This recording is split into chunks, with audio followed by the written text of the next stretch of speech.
Shea 45 is the morning after, and I'm Angela Yee. Andre. Oh, I'm Andre Herrell. I was just reading and catching up on some gossip. You know? Oh, you were? Yeah. I'm going to catch you up. Don't worry. I know. You got me thinking about gossip. And Stephen James Dixon is here with us. Welcome. Author of Men Don't Heal, We Ho. Ho. But it's not what you think it is, right? Nah. And the thing, too, that people don't miss when they see the titles is Men Don't Heal, We Ho. So I could have said Men Don't Heal, They Ho, but I wanted to make sure brothers understood that I'm taking my brothers on my shoulders and saying, hey, this is why we do what we do. It's not always because we just want another woman. It's sometimes because we just don't know how to handle our situations or our emotions. Right. Well, I had a couple of questions for you. Let's do it. Now, there's something in the book that you said that I actually had an argument with somebody about this one day. And I'm trying to find where I wrote it. Hold on. Where the note's at? It was along the lines of, here it is. A woman should never give or share all of herself with a man without first knowing where she stands, right? Right. So if you're not in a committed relationship with a guy, you should not be with just him. Well, that's one of the things I teach women is you have to date more. Right. Women don't want to date. I tell people that all the time. Women have to date more. They go on 2 good dates. And And what women say to me all the time is dating is a waste of my time. And I said, no, dating is not a waste of your time. Staying in a bad relationship is a waste of your time. So I tell women to date more and I tell them to leave earlier. What I tell women now is when you're in a relationship, a bad relationship, you have to leave before you're so angry that you cannot rekindle that thing, a year later when that brother's ready to settle down. Like you said during the break, a lot of times you be in a long relationship with a brother, then he break up with you, he go marry the next woman 6 months later. And it's because he's trained. He's ready to be married now, but now you're gone and you cussed him out when you left. Now, I wanted to ask you this because it's interesting because I had a boyfriend once who he wasn't my boyfriend. We were just dating, and I was dating other people. Mm-hmm. And he asked me one day, "Are you seeing anybody else?" And I said, "Yeah, you're not my boyfriend, so why wouldn't I? You are too, right? Yeah, okay." But he had a problem with that for the rest of the time that I knew him. And that's when when a man asks you if he's dating, that means he's probably interested in making it exclusive.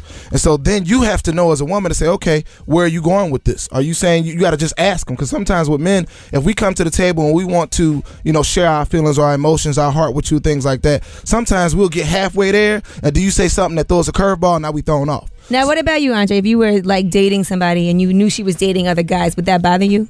I don't really want to know. You don't want to know? Not really. But he asked. That was his and that's why he was asking to get to the next level. If you'd have said, well, I'm not really dating anybody else, then maybe you went to the next.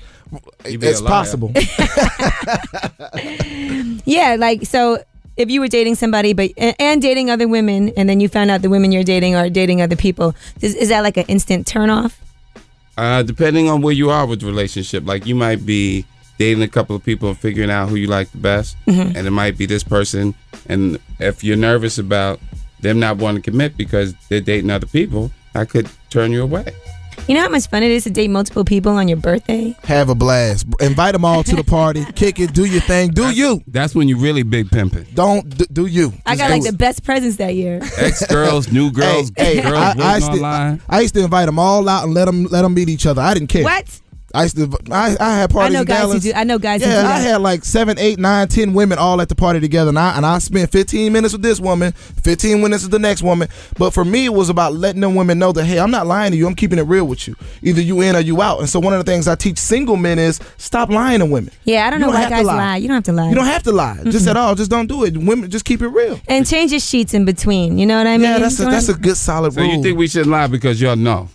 Well, anyway, I think there's no point in it. First of all, you can be honest because how can we get mad if you're not my boyfriend? Right. Mm-hmm. Either I'm going to deal with it or I'm not going to. Right. And you'll find somebody that will. So just keep it moving. Most girls will. Most girls will for a certain amount of time until they get emotionally invested. And so just keep it real. I've never had a problem with that. I mean, don't keep it too real, but you ain't got to tell all the details. Yeah, just say I'm seeing other people. Oh, yeah. Sorry, I couldn't answer my phone last night. I was banging out that chick. All right. Big Easy from South Carolina is on the line. What's up, Big Easy? How you doing, Angie? Good. How are you? All right. I just wanted to make a comment, Steve. Brother, I've been in the same situation as you. I got married at 23. I got divorced 2 years later, 25. And I couldn't understand why I got divorced, but it happened. But now I'm married again, and I realized, as you were talking on the show, I realized why I got divorced and how I'm able to be in a successful marriage this time around is because I found out how to lead my wife. Okay. Congratulations. Yeah, you lead her. How come a woman can't lead? Is that not possible? It's not possible. The structure of a family is that a man, we first of all, we are not comfortable with the woman leading, and a lot of times a woman it'll become this like almost a disrespectful thing that the woman will have toward the man.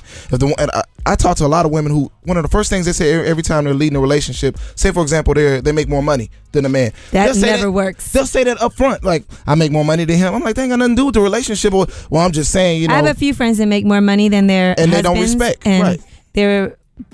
the two of them in particular are in the middle. Three of them are in the middle of saying, I don't think this is going to work out. Exactly, because it's a respect thing. And so I'm not saying that it doesn't work, all the time. I'm just saying that it's more difficult. It has to be two people that are really good at being married, and most of the time it doesn't. A woman cannot lead the relationship. And what I mean by lead is, I'm not saying some ugly Caesar, controlling type thing. I'm just saying, hey, lead by example. Be consistent in your marriage. If you show your woman those types of things, then she's going to fall in line and y'all going to be good. All right. Well, you know what? We appreciate you coming through this morning. We actually have a book to give away. 888-SHADE45 is the number. Call us up. We have 2 books. Actually, you know what? I'm going to give one away on my website, teamyee.tv. And we're going to give one away right now. 888-SHADE45, 45th caller gets a book. Because next up, I do have to talk to Andre Herrell. You didn't get off that easy, buddy. Okay.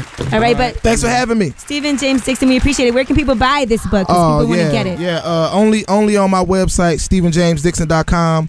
Follow me on Twitter, Stephen J. Dixon. Facebook, Stephen James Dixon. And also look for me on Oprah's. I did a little show for Oprah to get her own TV show. So check for me on that. Just look up Stephen James Dixon on Oprah's website. And you have the Essence. I write for Essence all day long. Should be another article up on Essence.com today. When do you stop using condoms?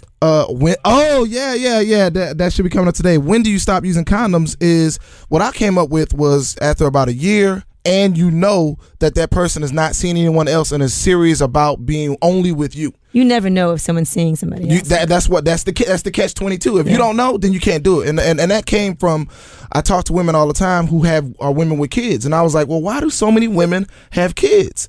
And men are gone. And so what I was trying to say to women was, we got to protect ourselves, women. Talking to women like, y'all got to protect yourself. And stop thinking that men are going to use protection, are going to be there when the kids and things. That take care of yourself. Men, we just do us. I always tell women, beware of a guy who tries to hit it with no condom. That's exactly what I said. First time. Bounce out. Soon as because what that means is that man doesn't care about himself. So he's definitely not going to care about you or the baby when you have one. Just a tip. I want to feel it. Women, protect yourself. Definitely look for me all over. I appreciate you guys having me in. Shade 45.